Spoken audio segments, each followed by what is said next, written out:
Salve, salve, galera! Vamos a mais um Rumo à Posse.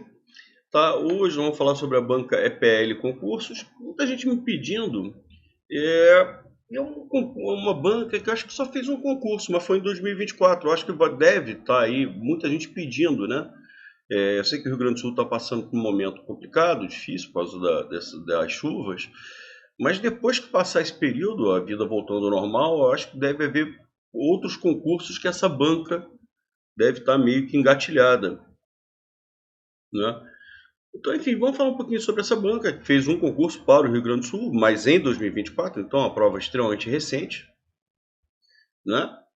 O que eu encontrei nessas três ou quatro provas diferentes?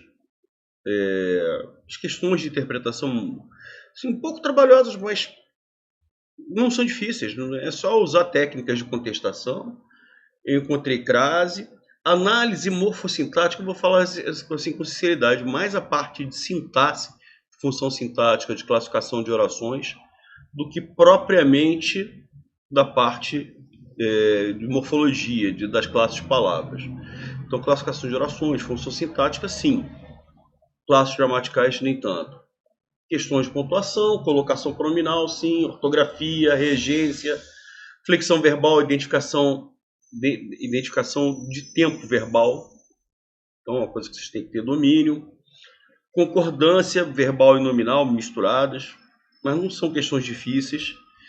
E estrutura e formação de palavras. Foram os assuntos que eu encontrei. Ah, Rosenthal, eu deixo de estudar conjunções? Eu não deixaria de estudar nunca. A gente só tem um concurso feito. Tá, tudo bem. O concurso apresentou 3, 4 provas diferentes. Eu não deixaria de estudar de jeito nenhum conjunções. Tá? Que é o assunto mais importante, o que mais vem caindo em concurso público. Enfim. Até porque também eles cobram classificação de orações. Né? Se você lembrar que as conjunções subordinativas introduzem orações subordinadas adverbiais. Essas orações subordinadas adverbiais são aquelas que são introduzidas por conjunções subordinativas. Então é mais um motivo para você não deixar de estudar. Bom, vamos lá. Aí você tem um texto aqui falando sobre o Instagram. Vocês verem, é um texto que é trabalhoso, é um texto relativamente grande. Enfim, então o Instagram é uma das maiores plataformas de mídias sociais do mundo. Os jovens são os que mais utilizam. Segundo os dados da Pew Research Center, 64% das pessoas entre 18 e 29 anos possuem um perfil na rede. Então olha lá, tá, tudo bem, é um órgão estrangeiro, mas eles não estão falando especificamente de jovens de um país. Não, jovens entre 18 e 29 anos no mundo inteiro. São mais de 1 bilhão de usuários ativos por mês. Então, apesar da popularidade, o Instagram foi eleito a rede social mais tóxica para a saúde mental de seus usuários. É o que diz o estudo realizado em 2017 pela entidade de saúde pública do Reino Unido. Olha lá, existe um órgão do Reino Unido, uma entidade de saúde pública do Reino Unido, que fala que é um estudo, que esse estudo tal, né, que foi feito em 2017, identificou que é a rede social mais tóxica para os usuários, mas não necessariamente os usuários ingleses. Tá? Usuários de uma forma geral. Então, as entidades que fazem os estudos podem ser de órgãos de países diferentes, mas eles não estão falando especificamente sobre jovens daquele país, estão falando sobre jovens em geral. Então, entre os principais problemas relatados estão ansiedade, depressão, solidão, e dificuldade de relacionamento fora das redes. Aí você tem aqui, agora vem um órgão brasileiro.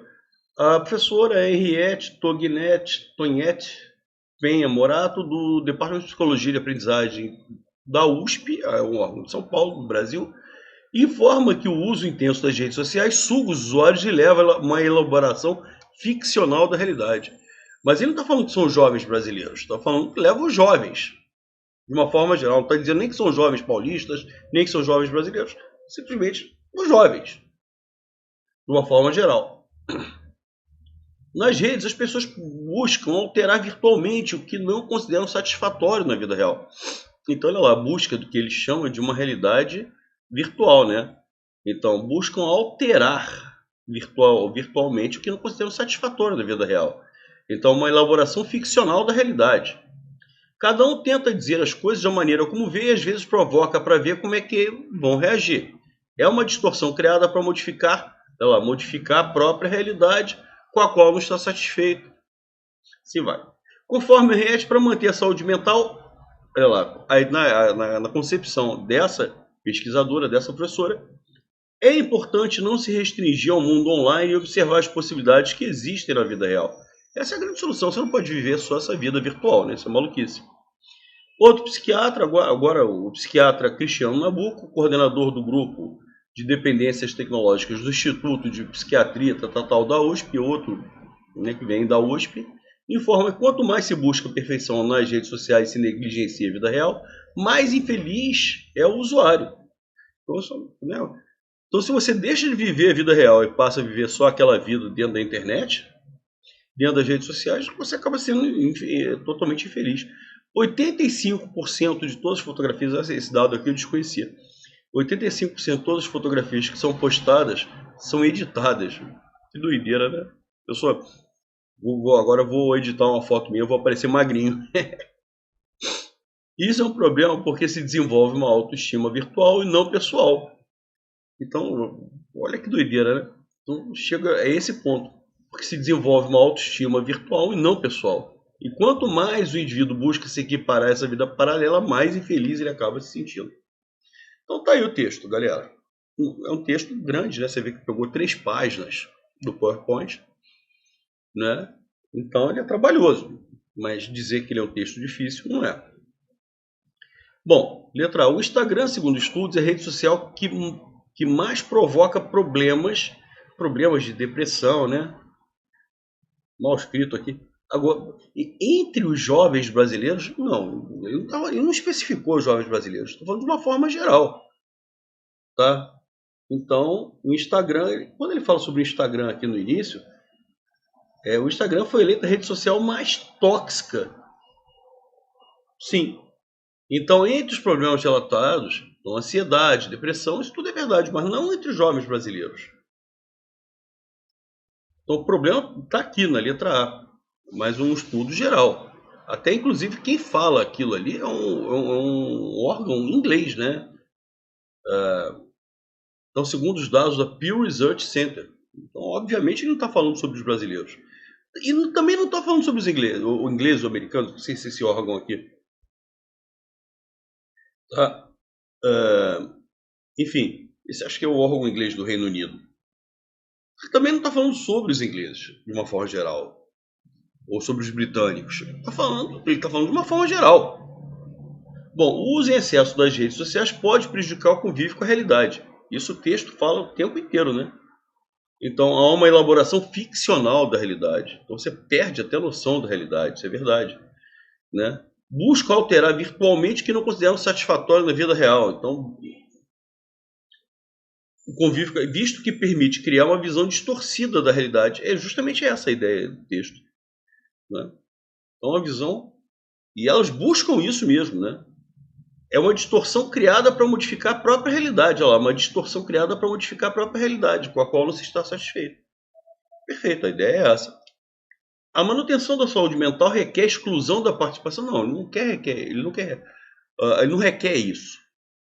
O que eles buscam é o seguinte, olha, aqui, conforme o RET, para manter a saúde mental, é importante não se restringir ao mundo online e observar as possibilidades que existem na vida real. Ele não está falando para você sair da vida online. O que ele está pedindo é para você não se limitar, para não se restringir, para não viver somente a vida online. Para você viver a vida online e a vida real.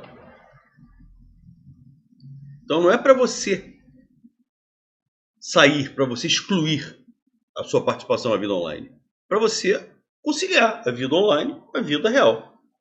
A realidade da vida das pessoas algumas vezes é tão triste que a única saída é viver a vida ficcional das redes sociais onde a felicidade é possível. Não, não é isso. As pessoas estão satisfeitas e ficam buscando isso. E o que a autora fala é que é justamente... E isso não vai resolver o seu problema. Tá?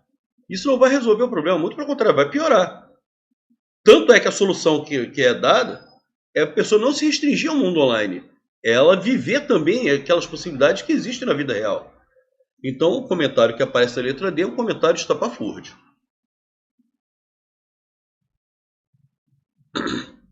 Bom, vamos lá. Questão número 2, colocação pronominal. Assunto que eles cobram. Leia os enunciados abaixo e assinale a alternativa em que a colocação pronominal atende à norma padrão.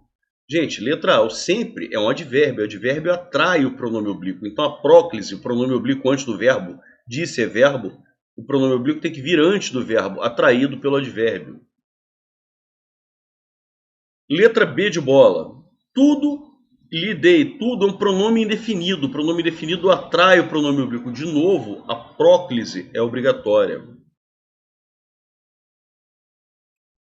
Né? Bons ventos levem-no. Gente, isso é uma frase de caráter, digamos assim, impositivo, de um caráter de desejo, né? O verbo no imperativo. Esse tipo de frase, como Deus te abençoe, o que a gramática prevê é o emprego da próclise, é o pronome oblíquo antes do verbo. Então, bons ventos o levem. Tá? Então, nessas frases em que há um desejo exposto de forma visceral, de forma mais, digamos assim, de forma mais contundente, tá? O que a gramática exige é que o pronome oblíquo venha antes do verbo, a não ser que esteja iniciando a oração. Mas a mesma coisa, bons ventos o levem, Deus te abençoe, e assim vai. Dir-te-ei todos os procedimentos. Gente, olha lá. Que verbo é esse? É o verbo dizer na primeira pessoa do singular do futuro do presente. Eu direi. Se eu colocasse te direi, nós teríamos um erro. Por quê? Qual o erro que seria? Se eu colocasse aqui te direi. É que eu estaria iniciando a oração por pronome oblíquo. Isso aqui está errado. Se eu colocasse eu te direi, estaria legal. Não teria problema nenhum. Aí estaria certo. Por quê? Porque antes do pronome oblíquo eu teria um pronome reto. Mas simplesmente se eu colocasse o pronome oblíquo antes do verbo sem a presença do pronome reto eu, tá? Nós estaríamos cometendo um erro grave aí, que é iniciar a oração por pronome oblíquo. Por outro lado, direite é um erro crasso. Verbos no futuro do presente, no futuro do pretérito e no particípio não admitem ênclise. Ou seja, o pronome oblíquo nunca pode vir depois do verbo. Verbo, hífen, pronome oblíquo, quando o verbo está no futuro do presente, no futuro do pretérito ou no particípio, é um erro grosseiro. A gramática não admite de jeito nenhum. E digo mais, quando o verbo estiver no futuro do presente, no futuro do pretérito, que você não possa usar a próclise, o pronome oblíquo antes do verbo, que você não pode usar a ênclise, porque verbos de futuro presente, futuro pretérito não admitem ênclise, você vai usar o quê? A mesóclise, que é o pronome oblíquo no meio do verbo. Na divisão do verbo, você vai até a letra R. Dir, coloca o pronome oblíquo e coloca, né, a terminação. Dir, o verbo é direi. Você coloca o pronome oblíquo e o restante do verbo. É exatamente o que ele fez aqui, ele usou a mesóclise. Essa aqui é a forma. Ninguém usa mesóclise no dia a dia, mas aqui no caso é a forma correta. É aqui, inclusive, que você deve utilizar em provas ainda. Enfim, no dia a dia, mesóclise está em pleno desuso. Cara, a questão número 3 é uma questão muito simples mesmo. É uma questão meramente de identificação do tempo verbal. Faria, eu seria, eu diria, eu leria, eu estudaria. Essa terminação iria é típica do futuro do pretérito do indicativo. Então, nós temos aqui futuro do pretérito. Eu seria, tu serias, ele seria. Eu faria, tu farias, ele faria. Faríamos, farias, fariam. Isso é o futuro do pretérito do indicativo. Questão como essa de identificação de tempo verbal, você não pode errar numa prova.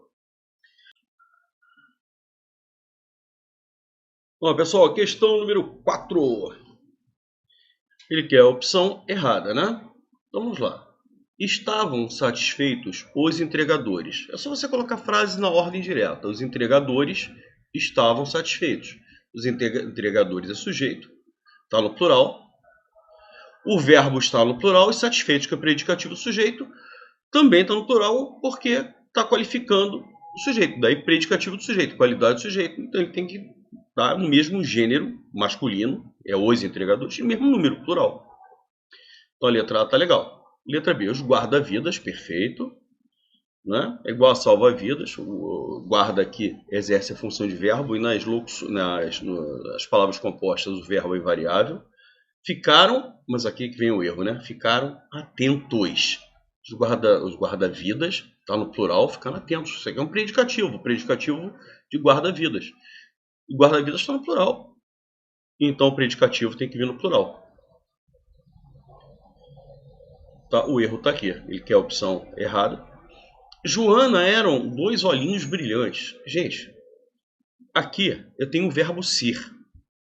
Quando eu tenho o verbo ser e sujeito e predicativo em números diferentes, Joana está no singular, 2 olhinhos no plural, o verbo tanto pode concordar com o sujeito, ou seja, Joana está no singular, também estaria correto o verbo concordando com o sujeito, o verbo no singular, Joana era, mas também pode vir no plural, concordando com o predicativo do sujeito. Tudo é flores, tudo são flores. Caiu numa prova, Paulo é as delícias do Pai, Paulo são as delícias do Pai, tanto faz. Então o verbo pode concordar com o sujeito ou com o predicativo do sujeito. Agora isso é uma prerrogativa do verbo ser. Isso é uma coisa específica do verbo ser, em que sujeito e predicativo estando em números diferentes, o verbo pode concordar com um ou com o outro. Por fim, letra D. Então a letra C está correta, né? Porque Joana era, um verbo concordando com o predicativo está perfeito, como também estaria correto Joana era. Chegaram adiantados o irmão e os filhos. Eu tenho o sujeito composto, o irmão e os filhos, posposto ao verbo, ou seja, depois do verbo. O verbo, nessas situações, o verbo pode concordar com o elemento mais próximo. Quem é o elemento mais próximo? O irmão. Então também estaria correto, chegou, só que tem um detalhe, né? Se eu estou fazendo a concordância do verbo com o irmão, o predicativo também tem que vir concordando com o mais próximo. Chegou adiantado. Tá? Isso porque o sujeito está posposto ao verbo. O sujeito vem depois do verbo. Então, o verbo e o predicativo podem concordar com o núcleo mais próximo. Mas também está correto a concordância com o somatório dos núcleos. E, obviamente, esse elemento todo aqui, somatório é plural. São, no mínimo, 3 pessoas, né? Os filhos, são os filhos, no mínimo 2. Mas o irmão, 3, no mínimo 3. Então, o verbo pode vir no plural e o predicativo também no plural. Isso aqui também está correto. Quer dizer, haveria dupla possibilidade de concordância. Chegaram adiantados ou chegou adiantado. Ou seja, a única opção errada é aqui, em que é erro de concordância nominal, em que o predicativo deveria estar no plural, concordando com o sujeito. Beleza?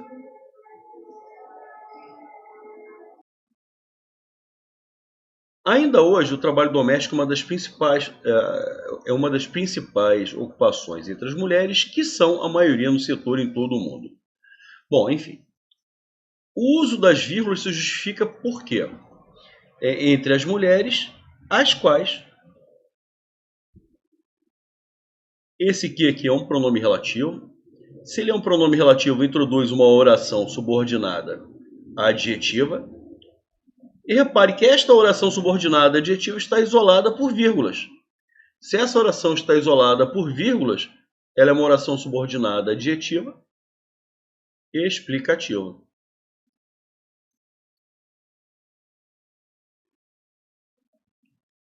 Questão meia dúzia. No terceiro parágrafo, sobre o vocábulo desigualdade, é correto considerar que se trata de uma derivação. Desigualdade vem de igual. Certo? Aí, quando eu acrescento o prefixo, fica desigual.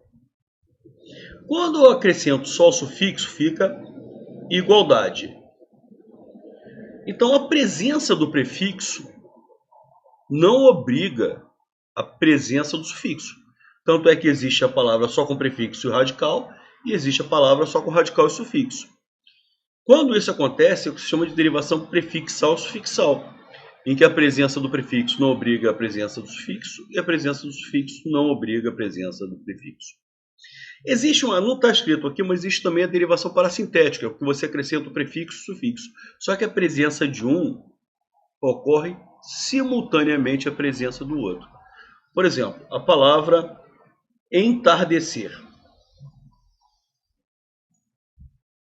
Entardecer vem da palavra tarde. Mas existe, por exemplo, entarde? Não, então não existe só o prefixo radical. Existe tardecer? Não, então não existe também a palavra só com radical e sufixo. Você tem que colocar o prefixo simultaneamente ao sufixo. Certo? Então, como a presença do prefixo é simultânea à presença do sufixo, Isso aqui é uma parassíntese.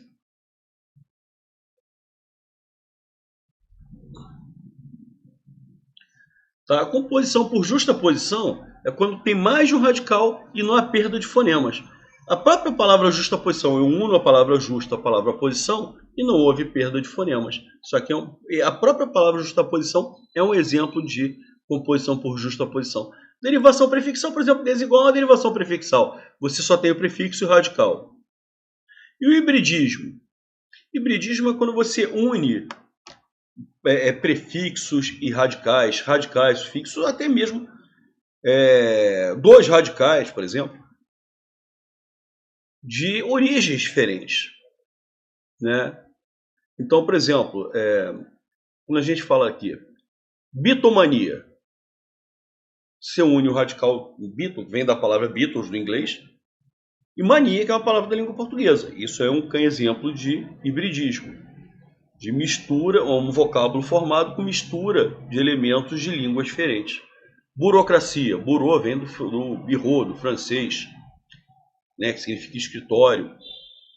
Cracia, kratos, do grego. Então se juntou francês com grego. Tá? Isso aí é um caso de hibridismo. Beleza? Maravilha.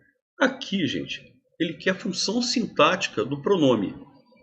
O pronome que está marcado. Olha lá. Quando eu quero saber a função sintática do pronome oblíquo, eu substituo por esse menino. Se tiver que aparecer a preposição, vai aparecer. Mas se não tiver que aparecer, essa é a vantagem. Não vai aparecer. E ele quer uma alternativa em que o pronome oblíquo exerça, que o pronome oblíquo não, que o pronome exerça a função de sujeito. Aliás, se você lembrar um detalhe, a função do pronome oblíquo distingue do pronome reto justamente por isso. A função do pronome reto é ser sujeito, ou no máximo predicativo. A função do pronome oblíquo é justamente o contrário, é não ser sujeito. Eu tenho um pronome reto aqui e tenho 3 pronomes oblíquos, certamente a resposta vai ser a letra B. A gente pode conferir. Ele correspondia, se eu passar para o plural, eles correspondiam. Se eu passei para o plural e o verbo acompanhou, pode ter certeza. É porque ele realmente exerce função de sujeito. Confirmamos que a resposta é a letra B. Agora, olha lá, vamos ver a função sintática dos 3 pronomes oblíquos? Mandaram esse menino embora. Quem manda, manda alguém. Esse menino é objeto direto. O pronome oblíquo me é objeto direto. Dar-lhe-ei todas as orientações. Darei todas as orientações a esse menino. Quem dá alguma coisa. Todas as orientações é objeto direto. Quem dá alguma coisa a alguém. A esse menino é objeto indireto. Olha só como é que esse bizu é legal, gente. Você vê, quando a preposição tem que aparecer, porque um pronome oblíquo pode engolir uma preposição. Quando a preposição tem que aparecer, vai aparecer. E quando não tiver que aparecer, não vai aparecer, como na letra A. Não apareceu. Então, por isso que na letra A o pronome oblíquo me é objeto direto, e na opção C o lhe é objeto indireto. Aliás, o lhe sempre vai engolir termos preposicionados. Não te contaram o que ele fez? Não contaram a esse menino o que ele fez? Quem conta, conta alguma coisa a alguém. De novo apareceu a preposição a, que estava, né, o pronome oblíquo T tinha engolido essa preposição a, e esse termo a esse menino complementa a ideia do verbo contar com preposição a. Logo, a preposição a estava embutida no pronome T, igual como acontece na letra C. Então, trata-se de um termo preposicionado que complementa a ideia de um verbo, também é objeto indireto. Questão número 8. Tá? Questão número 8. O Instagram é uma das maiores plataformas de mídias sociais do mundo. Cara, olha quantos verbos há nesse período. Apenas um verbo. O Instagram é uma das maiores plataformas. Se só tem um verbo, nós temos uma única oração dentro desse período. É o que nós chamamos de oração absoluta. É quando ela é única dentro do período. Então o período não é composto, porque para o período ser composto tem que ter no mínimo 2 orações.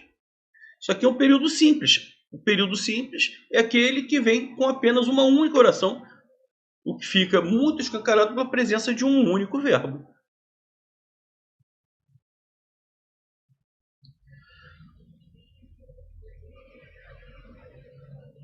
Questão número 8. Questão número 9. O enfermeiro assiste ao doente durante a pré-consulta. Tá? Cara, eu achei essa questão aqui a mais polêmica de todas. A letra D de dado, tá? Vou dizer assim, é indiscutível como resposta. Porque ele pede aqui, assinale a alternativa em que a regência verbal e ou nominal atende a norma padrão. A enfermeira ensinou ao paciente como trocar o curativo. Quem ensina alguma coisa, ensinou isso, como trocar isso, é objeto direto, a alguém. Ao paciente é objeto indireto. Quem ensina alguma coisa a alguém. Então, a regência do verbo ensinar está perfeita. Tá? E foi a resposta. Agora, por que eu digo que essa questão é polêmica? Eu vou corrigindo de trás para frente e vou dizer o porquê. Letra C. Prefiro trabalhar de madrugada do que, gente? Eu prefiro. Quem prefere uma coisa a outra. Então você não prefere trabalhar do que, você não prefere mais uma coisa do que. A regência do verbo preferir com preposição a. Eu prefiro trabalhar de madrugada a trabalhar nos fins de semana. O verbo trabalhar está subentendido aqui. Tá? Então a regência do verbo preferir com uma preposição a. As pessoas usam do que porque fazem analogia com o verbo gostar. Eu gosto mais, por isso, inclusive, muita gente fala prefiro mais. Só que dentro do sentido do verbo preferir, a palavra mais já está subentendida. Então, quando você fala uso mais, você está sendo redundante, pleonástico. Legal? Ótimo. Então, eu prefiro, simplesmente. Você não pode falar prefiro mais. E outra coisa, quando você fala eu gosto mais de uma coisa do que de outra. Aí os caras pegam esse do que é da regência do verbo gostar, e importam para o verbo preferir, o que é um erro crasso, não. O verbo preferir não rege, não trabalha com do que, trabalha com a preposição a. Tá? O médico pediu que aspirasse aos fluidos. Gente, é o verbo aspirar, no sentido de dissolver, ele mesmo falou isso, de respirar. E nesse caso ele é verbo transitivo direto. No sentido de desejar, de querer, que ele é transitivo indireto com preposição a. Mas no sentido de dissolver, não. No sentido de dissolver, ele é verbo transitivo direto, não aceita a preposição. Então o emprego desta preposição a é opcional. O que gera dúvida é a letra A. Por isso que para mim essa questão é polêmica. Por quê? Porque quase todos os autores colocam que o verbo assistir, no sentido de dar assistência, tanto pode ser transitivo direto como transitivo indireto regindo a preposição a. Como transitivo direto, todos aceitam, sem preposição. Então, assistir o doente. Isso aqui sem preposição a, tá? Esse aqui é indiscutível. Agora, a maioria dos autores aceita ao doente, o verbo assistir no sentido de dar assistência. Tá? Então, eu discordo de que essa frase estaria errada. Discordo plenamente. Próprio. Se você olhar a gramática do Celso Cunha, você vai encontrar lá que o verbo assistir, nesse sentido de dar assistência, tanto pode ser transitivo direto, como transitivo indireto com preposição a. Ou seja, as duas formas estariam corretas, ou doente ou ao doente. Bom, mas enfim, se você fizer um concurso público para essa banca, certo? EPL concurso, saiba que na visão dela, né, o entendimento da banca EPL é que o verbo assistir nesse sentido da assistência só pode ser transitivo direto, porque ele dá como resposta a letra D, que seria a única correta, seria a única que atende a norma padrão culta. Ele está dizendo que a letra A não está atendendo a norma padrão culta. Então, se não está atendendo a norma padrão culta, é porque o entendimento dessa banca é que o verbo assistir nesse sentido da assistência só pode ser transitivo direto. Ele não aceita com preposição a. Eu discordo, mas é esse o entendimento. Então, se você tiver que fazer prova dessa banca, proceda dessa maneira. Ou seja, saiba que o verbo assistir, no sentido de ajudar, de dar ajuda, de dar assistência, na concepção dessa banca, desse grupo de professores que compõe essa banca, só pode ser transitivo direto. Por fim, questão número 10, que é uma questãozinha de crase. Tá? Assinale a alternativa em que a crase foi corretamente aplicada, né? Empregada. Deram o troco a ele. Gente, quem dá alguma coisa a alguém, mas pelo amor de Deus. Primeiro que antes de pronome pessoal não pode haver artigo. Mesmo que fosse ela, daria a ela. Não haveria crase. Agora, além de tudo, ele ainda é masculino. Mas, repito, antes de ela também não haveria crase, não. Se fosse deram o troco à menina, aí haveria crase. Porque teria a preposição a, quem dá alguma coisa a alguém, mais o artigo a, que antecede menina. Mas ele, ela, você não fala ou ele. Então, se não existe o artigo antes de ele, também não vai existir artigo antes de ela. O que existe é só a preposição a. A lápis é uma locução masculina. A palavra lápis é masculina. Então não pode haver crase antes de locução masculina. Tá, isso aqui é um erro crasso. Se fosse a caneta, sim. Tá? É uma locução feminina. Entre termos repetidos não pode haver crase. Também está errado. Cara a cara, olho a olho. Tá? À medida que... Aí sim, essa aqui está correta. À medida que essa locução conjuntiva é da própria natureza da locução. Tá? Ela vem com a preposição a e o artigo a, que antecede o substantivo medida. A mesma coisa acontece com proporção. A proporção que também é craseada. Agora, medida e proporção são substantivos femininos e dão essa ideia de proporção. Já ao passo que você vê que nós passamos, como a palavra passo é masculina, eu tenho a preposição a e o artigo o de o passo. Então, confirmamos, a resposta é a letra A. Então, galera, é esse o perfil dessa banca. Ficou mais ou menos evidente aí para vocês. Tá legal? Tem muito o que fugir. Eu não encontrei questão de conjunções, mas foi aquilo que eu falei para vocês. Eu não deixarei de estudar de jeito nenhum essa parte. Mas é uma banca que trabalha com frase certa, frase errada, questão de pontuação, crase, regência, concordância, colocação pronominal. Muita questão de identificação de frase certa e frase errada.